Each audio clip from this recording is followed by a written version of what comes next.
corner, we're going to have our blue Terran player from Team Liquid. He has the Liquid player left in this bracket now after Q just got eliminated. Of course, Q just got picked up by Liquid, so that's exciting as well. That might mean big things for this man's TvT down the line.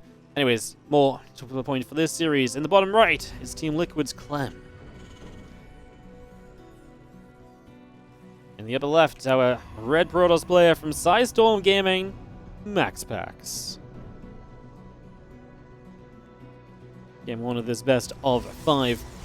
We already see a probe across the map from MaxPax as a scout in these early stages. Wants to get straight across. He doesn't get there to block the barracks. Not that he would have blocked it for long, it was just relocated. But this probe can already start nibbling at that SCV, and that definitely is an annoyance, right? And I hate it, man. It's so unfair that Terrans, you know, SCVs have to stand there and build structures and get harassed.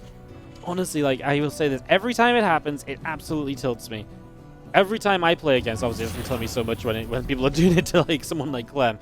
Clem's got the ability and the patience to actually, you know, be able to deal with this, but I hate having to pull another SCV off the line to deal with it. If you guys play Protoss or even Zerg against me on the line, just send a drone across the map. I'll probably just give up right then and there.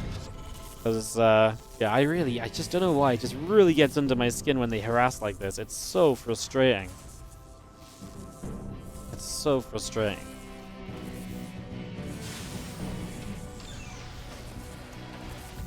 Well, as the Cyberclaw continues to spin on up, we got ourselves the Nexus on the way, and we have ourselves still just a little probey nibbling at a supply depot right now. We are going to go factory over this second gas, so Clem going to go a little bit more of aggression focused on these early stages, not just going to drop it super fast command center down or anything. So we are going to go a little bit more aggro focused here for the early moments. As Pro continuing all the way down to the bottom. As again, our Reaper and our factory continue up. A second Reaper now building even. Again, when you're building the kind of factory early, a second Reaper is fairly common because you're not, you know, you've got a lot of gas anyways, and you can still afford like a Reaper and then a Starport. The only thing you couldn't afford here would be like a Starport and a Cyclone perhaps. But you're typically going to build Hellion off the factory, so you have the gas to go second Reaper without delaying anything else. So that's what we're going to see, and of course that powers you up into a little bit more potential to deal damage as well, a little bit more aggression that could maybe make the difference. So we are going to see the Reaper setting up. Let's just have, there it is, the Hellion expected as well. Now Clem will expand, and he will expand high ground, so staying very safe. As MaxPax going to open fairly safely himself, a Stargate opener is definitely on the safer side of things when it comes to build orders in the TvP, especially if you play into Phoenix right off the bat. That's going to keep you very safe against a lot of the Terran builds that are a possibility, so definitely watching out for those, as we just have a couple of Reapers in the Hellion going to get on top of this Adept.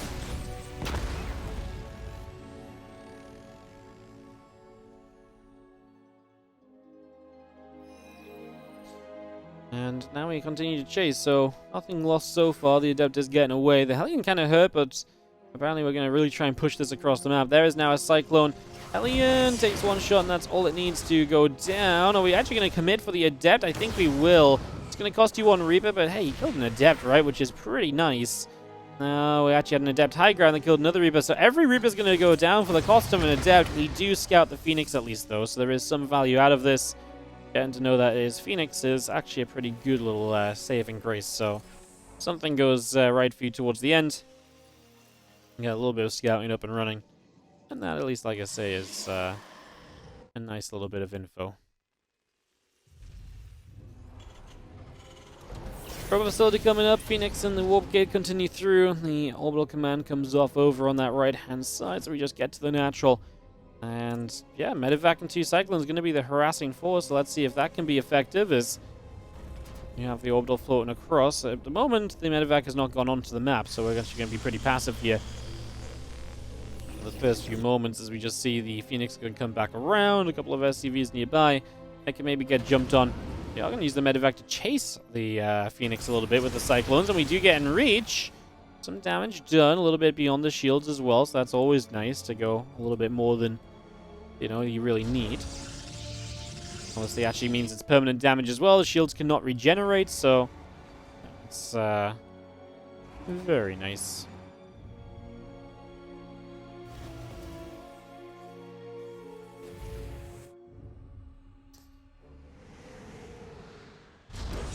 Phoenix overhead, the Nexus coming down, a couple of Depths and the Stalker all coming up. The Cyclones move forward again, a little bit of a more serious push here from Clem, but I don't think he has the power to really come through or anything, so not expecting anything else to come out of this. We just see the Phoenix still continuing to set up, the Immortal going to rally around. Yeah, Nexus, Immortal, Stimmen +1, all being set into motion for the moment. The Immortal going to be popping out in just a second, so getting that Immortal out, everything that helps you kind of defend against these Terran pushes going to help. And that is a second Immortal too, so very safe for MaxPax, really doubling down on making sure he does not take too much damage early, just guaranteeing that he can go through to the next stage of this game with, like I say, without any real issue. Just really doing everything he can in that regard. So yeah, some credit on that one. I think he's being very safe about this. I think he's being very secure about this setup, but I don't think the idea is misplaced. I don't think it's a bad call. In fact, I think it's very good to see, as we know Clem can be super dangerous early, and MaxPax can play a very dangerous late game as well, so I definitely think when he looks at this, he's probably like, yeah, I kind of want to just force it, later and deeper into the game, right? If I can do that, I should be pretty happy with things. So I'd imagine that's somewhat part of his plan. As the Phoenix coming around, the Cyclones are going to be there. And they're going to go pushing back the Phoenix for a couple of moments as well, so away they will go. Step back, combat shield +1, all the way up, the charge and everything coming through on the other side as well. So again, a little bit of establishment here for these early stages. Just waiting for Clem's next big push, and Clem is playing, still off of 2 bases here, no third CC just yet, so keep that in mind, because that does stay interesting, right? That's one of those things where things could be very intriguing given a little bit of time, in fact. Does Clem really just want to stick around and stay on 2 bases forever? Well, now he is going to move himself in towards his third CC, so he's going to get a third going behind this push, and this push is still scary because he preserved a lot of units early. One of the best things that Clem does a lot of the time is preservation of units, and this is going to be a perfect example of that. Everything from earlier is still alive, he never overcommitted, and now he can use these units in this fight as well to help him out and to try and give himself a better trade. The drop on the left side hits at the same time, and again, that's all part of just having the power of, keeping his units alive. He's going to get the Robo-Bay here, so that's a pretty big win for Clem. Knocking a Robo-Bay down early is actually going to be a huge deal. That goes a long distance towards helping, as the dive into the main base, though, does not go so well. That at least is going to be deflected somewhat by MaxPax, so he finds a little bit more success there. And as the Bio continues to chase forward, more and more probes going down, it does feel as though Clem is starting to somewhat melt through the defenses of his opponent, and that MaxPax might have just fallen a step too far behind in this one to really recover from and to really get back on track. So yeah, definitely not feeling the best right now for MaxPax. He's still kind of holding on just about, but Clem has still killed 24 workers, now having a 10 worker lead. That's a severe advantage when it comes to PvT, absolutely no doubt about that, so that really is great. As you see the medevacs loading back up, just retreating back away. I'm going to be pulling back here for a moment or two. A couple of Vikings still on the way out. I'm just going to be seeing the Bio even catching another Adept. The fact that Clem is still able to rally across, though, sort of suggests that he is obviously still feeling very good about this position. He obviously still feels pretty okay about how things are going right now. And just, yeah, the confidence and knowing that he can keep going. It just sort of really sets the storyline of what we're seeing here. As the couple of Phoenix will do their best to, again, deflect and just to push things back as much as possible. Obviously, the reality of this situation is that Clem is absolutely taking control of this game number 1. Couple Widow Mines to fire up. MaxPax has had some games against Clem where he holds on and he defends and he just keeps it going for a very long time and eventually can turn that into something. I mean, that's one of the things about MaxPax. He's a very resilient player. Very good at surviving a lot of things that he maybe should not necessarily fully survive. Prism set up to try and deal some damage. Like, he's not going to give this up easily. He's going to absolutely push Clem every single step of the way, and you know it. So, yeah, that's kind of just MaxPax and how he plays in a nutshell, though, right? Like, he really does take his game plan very seriously. He really does, like I say, he will try everything he can to get back in this, and he knows he's done it before. Clem has oftentimes gone ahead of MaxPax. He has oftentimes put himself in a great spot, only to fumble the game a bit deeper. This time, I don't think you can really mess it up. Pull the SCVs. There's not enough damage output here for the Protoss player. This one is kind of just sorted out and scripted, as we say. As the Bioforce continues to chase, that Archon will go down. It definitely feels as though Clem is going to maintain a little bit of his streak that he's been having against MaxPax recently. Going to maintain that for the moment here as we continue through. At least in game number 1. Obviously, a long way to go. Best of 5 series. Long way before anything is guaranteed.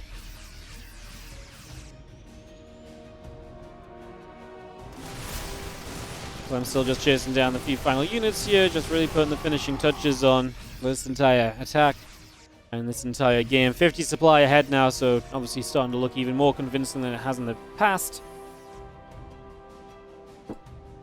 And it's really only a matter of time, guys. I don't have any sort of magic caster insight as to how you get back into this or so as the Protoss play. I mean, I guess you really hope that Clem screws up attacking into you, but he doesn't even have the units that could make him screw up. Like, if he had a couple disruptors, maybe we'd be believing. Maybe if he had DTs as harassing units, maybe we'd be believing to some extent that there's at least a sliver of hope, a realm of possibility where this could work out. That's just not the case, though, right? And that's what it comes down to here in the end. That we just do not have those options available, and without those options, it really should just be Clem more or less just A-clicking through. Yes, I said it. Clem's going to A-move through the Protoss. In a 1-0 lead. It wasn't a short game necessarily. It was just, from the start, it was kind of Clem that controlled it. He really did have the moves put in place to make sure and to ensure, really, that he was just always going to be in just a comfortable position, was able to set himself up nicely.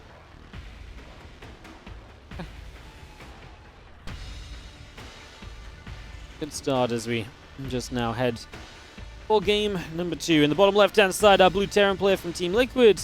This is Clem. Taking on in the top right from Storm Gaming. Make some noise. Let's get some hype up in here. Let's see a series. We had a 3-0 to start the day. We don't want this to be a 3-0 again. Let's hear some noise. Let's hear some support for MaxPax in the top right of a very aggressive map, and maybe MaxPax will use that to his favor as we get started on this one. Like I say, very aggressive map, a map where you can be very, aggro on because of the acceleration zone, speeding up a lot of your units crossing the map. We've seen MaxPax utilize that even with sometimes a low ground gateway on this map pool so far. So, like I say, lots of possibilities in terms of what he can do there.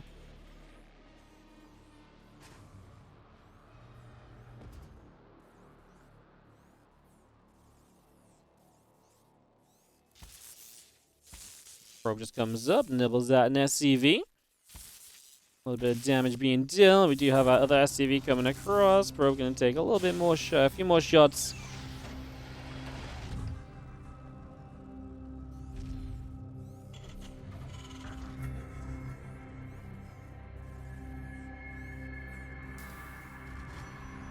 Next is coming through. Sabcore coming up as well. So again, just a lot of setup on that.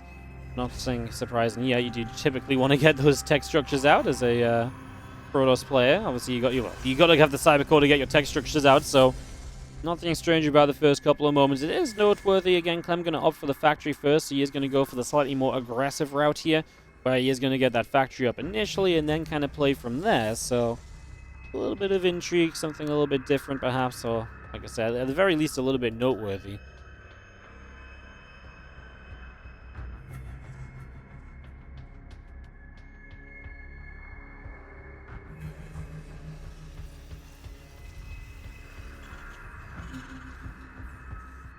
See if Clem has any super aggressive intentions. Sometimes he does like to proxy up a starport, for example, but I don't think there's an SCV on the map. It's a Reaper that's moving around at the moment, so that probably is out the window in terms of possibilities, but like I say, it's the kind of thing that Clem usually does at least once in the best of 5, so if I mention it now, we can at least say I've already brought it up when he does probably eventually do this at some point. He loves his proxy starport.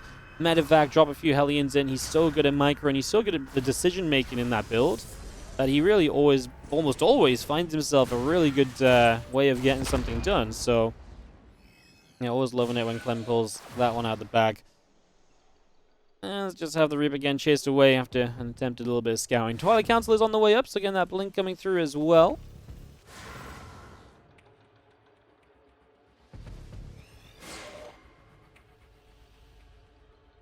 Step continues to chase for a few moments.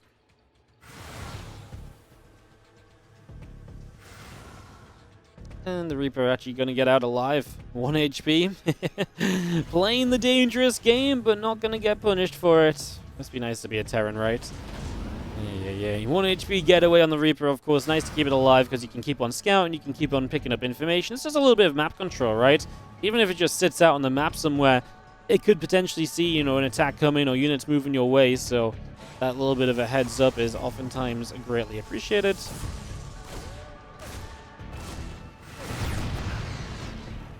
As you see, the Adepts actually going to shade up over here. They're going to get into this main base, and a couple of SCVs already beginning to go down, so that's going to be a couple of kills there. The Marines over on this side going to go after a few probes as well, so a little bit more damage being dealt.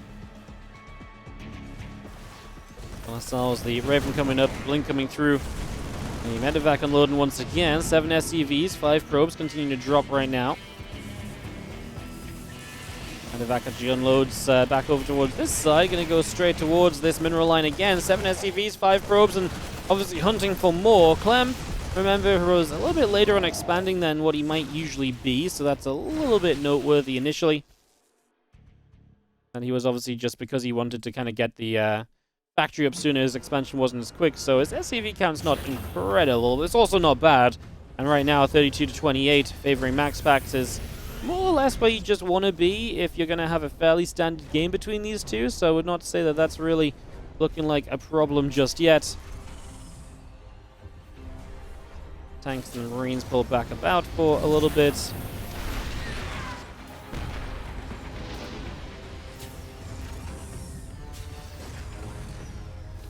And so I got the Stalkers ready to come blinking through. A MaxPax special, of course, with the Blink Stalkers. He's so good at finding opportunities with his Stalkers. He really is. He's one of the very best. There's a reason why his 4-gate Blink kind of hits differently. Now, this isn't 4-gate Blink, it's only 3-gate Blink. But the idea still stands that he is going to find a lot with Stalkers where maybe there isn't meant to be much. Now, that said, Clem has spent a lot of time playing against MaxPax in recent months, and you know, that means you start, you know, being able to kind of really perfect these defenses. And in this case, what do you need to do to perfect a defense here against MaxPax? Well, one of the biggest things realistically is just keeping your tanks in the right position. And that might not seem like a hard thing to do, but sometimes it's the difference of like 1 hex over. Where if the tank is just sieged a little bit too far one way, it's engageable, or it doesn't quite cover the other tank, or it does. Those slight differences actually have such a big impact when it comes to this world of TvP and playing that defense, especially when the Protoss is so attuned to being able to find as much as possible with the Stalkers. So you've got to be absolutely on point with your positioning. That's going to go a long way to helping out. Most of the time, it's really just what you need to have to see you to the other side as these Stalkers continue to fight. A couple of refineries going down, so damage being done.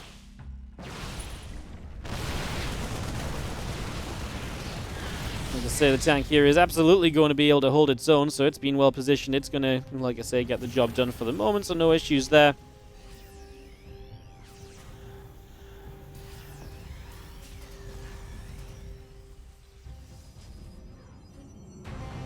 Extra Stalker still warping in. MaxPax behind this extra gates, the charge upgrade, the +1.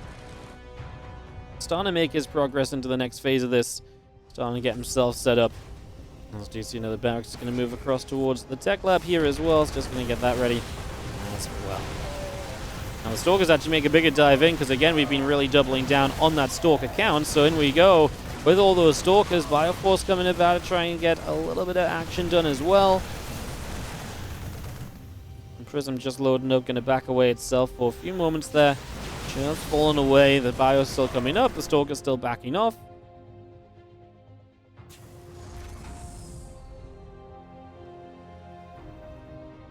Marine Marauder, Combat Shield +1. All the good stuff coming through at the moment as we continue our way in.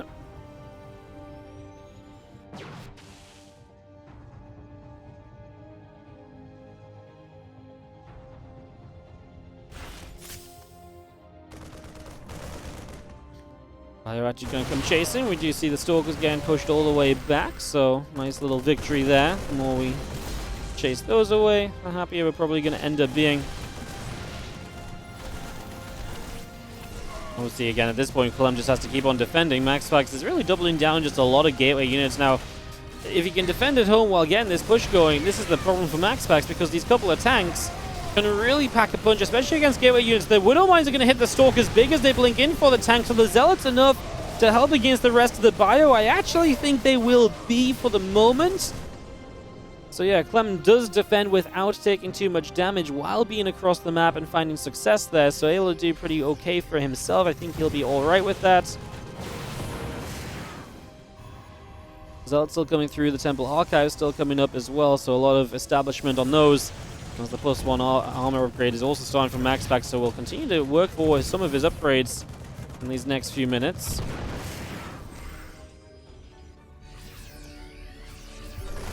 Clem pushing back, gets the Observer too. Like I say, defensively back at home, he has been absolutely brilliant, so that really does go just such a long way to helping him out in this situation, and it's just a lot of what needed to happen here for Clem to have again the chance to really do okay across the map. And even though MaxPax pushed it back quickly, he's still hurting on army supply, and so Clem can now power up to go again. Still working off of double CC, 5 racks, so he is somewhat committed to these 2 bases. And as you're somewhat committed to these 2 bases, like I say, maybe that puts a little bit of the pressure on Clem here. Especially as Storm comes up. If Storm comes through, I actually wonder if MaxPax is just going to be okay, because then if those Storms can land and Clem's power is really just taken away, this probably becomes a fairly well-decided situation, no? Fire going to come around again. Clem again, army supply lead, but it's starting to shrink. It's starting to become less impactful. For the fact that there's, again, splash damage on the way from your opponent, that is going to be an issue. As the bio comes back around, the Zealots are there as well, doing a good job of just pushing back quickly and effectively.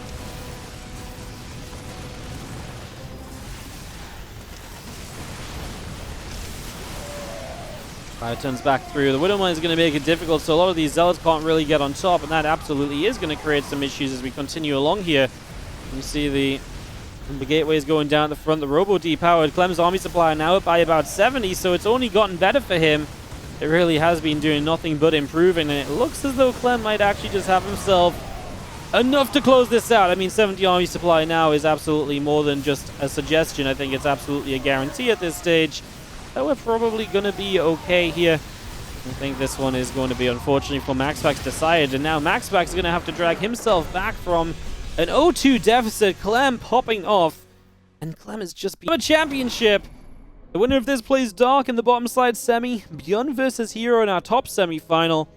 As in the top right corner of the map, our red Protoss player down by 2 and needing to power on up to get through this right now. Let's see if he can do so. This is MaxPax. Let's send some energy in the chat, guys, because like I say, we need it if we want to get a series on our hands, apparently. In the bottom left, it is going to be our blue Terran player from Team Liquid. This is Clem.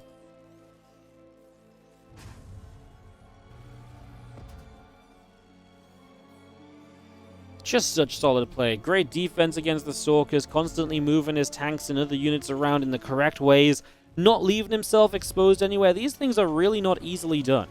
These things are really not easily done. You know, so many Terran players consistently have this problem. But not Clem. Clem is really starting. I feel like he's almost getting to the point where he has figured out this MaxPax defense, which, like I say, is not easy. You've seen so many Terran players kind of fumble and fall against it before.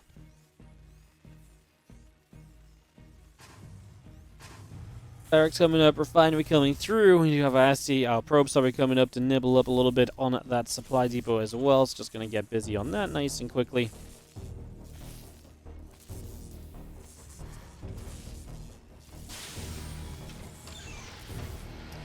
Just obviously again, Clem double gas, not going to go fast expansion, doesn't want to let MaxPax do anything too creative or funky or anything right away here. That's something which Clem is very serious about.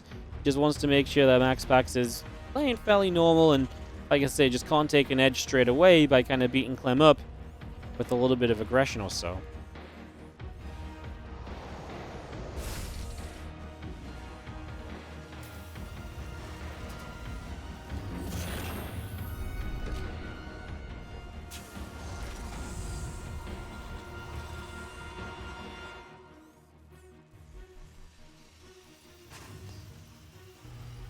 So Factory starts up early again from Clem. Like I say, that's all expected in these first few moments, and he does expand in that in-base. So in-base expansion, super safe, super careful. Like I say, no risks being taken here early on.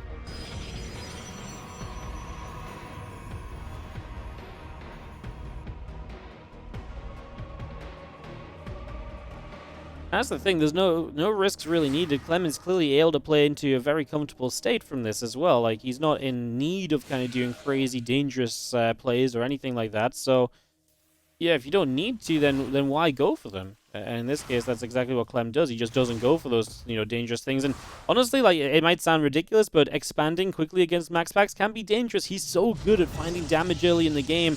He's so good at making so much happen from his early units that, yeah, just, working early goes a long way to help out. As this Adept is going to continue around, is looking for the Reaper. The Reaper gets rid of a probe. And now the Adept gets rid of the Reaper. So that Reaper will go down as well.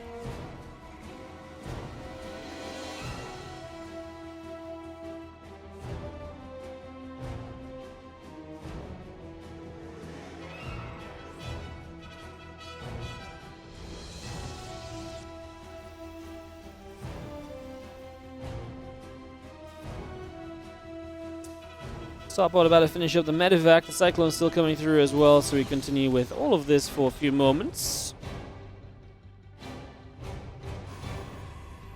Phoenix, the Robo Facility, continuing in.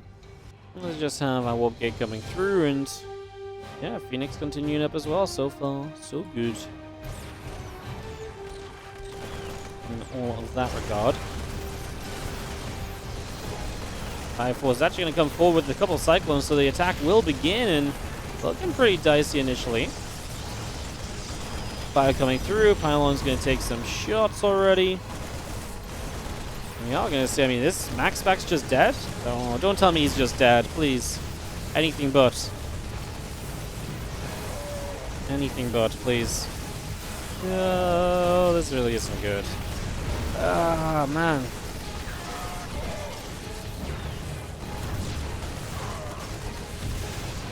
Call probes down. We are going to clean it up, but obviously at what cost? A huge cost. Obviously, it's not cheap.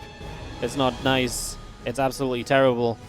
MaxPax is kind of just done for. Liberator is going to siege up. We're down 8 workers already. Even if this Liberator just gets a couple, it's more than you can really afford. You can't afford anything right now. At the end of the day, you can't afford anything at all. Ugh, pain, pain, pain, pain. Another mill drops in. We have our probes winding up on the natural. We do have our command center coming up. Engineering bay coming out. Obviously, Clem is just macroing up like a beast. MaxPax is going to try and attempt to maybe, possibly, get something done here with these few Phoenix.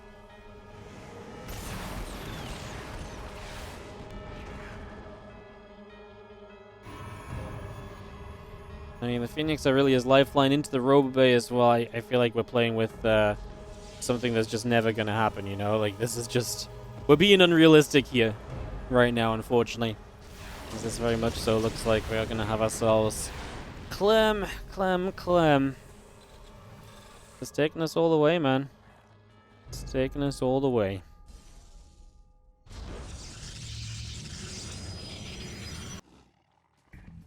Man.